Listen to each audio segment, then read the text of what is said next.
আসসালামু আলাইকুম রহমতুল্লাহি ওবারাকাতু।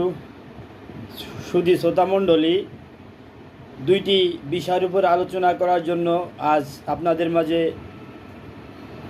উপস্থিত হয়েছি। একটি বিষয় হচ্ছে চ্যানেল 24-এর শিরোনামে দেখলাম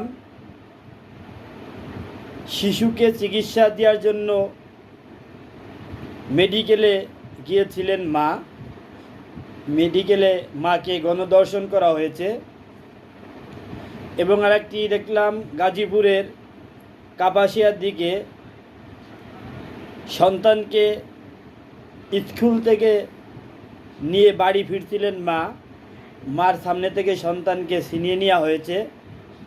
অপহরণ, ক্লাস 5-এর একটি মেয়েকে। আসলে বিষয়গুলো কি হচ্ছে দেশে, আর আইন শৃঙ্খলা বাহিনী কি করছে, এই গোয়েন্দারা বা কী করছে? এদেশে গোয়েন্দা আছে, ডিজিএফআই আছে, বরাবর একটার পর একটা অপহরণের ঘটনা ঘটছে, ধর্ষণের ঘটনা ঘটছে। একটা অপরাধীকে তো তারা আগে শনাক্ত করতে পারছে না, এটা কন্ট্রোলও করতে পারছে না। তাহলে সমস্যাটা কোথায়? এভাবেই কি দেশ চলবে, নাকি কোনো পরিবর্তন এদেশের মানুষ দেখতে পাবে? আমি মনে করছি যে প্রত্যেকটা মানুষই বর্তমান নিরাপত্তাহীন।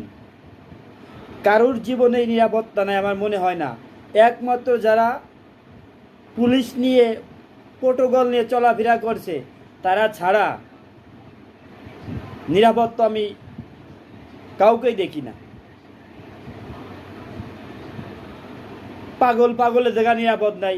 পাগলকেও তুলে নিয়ে দর্শন করা হচ্ছে, ভিক্ষুককে ধরে নিয়ে দর্শন করা হচ্ছে। সর্বশেষ জানতে পারলাম 60 বছরের মহিলাকেও নিয়ে দর্শন করা হয়েছে, বা 70 বছর বয়সে। তাহলে মনে হচ্ছে যে এখানে দর্শনের প্রতিযোগিতা চলছে। এই যে একটি খারাপ দিক চালু হয়েছে, কোনো কন্ট্রোল হচ্ছে না।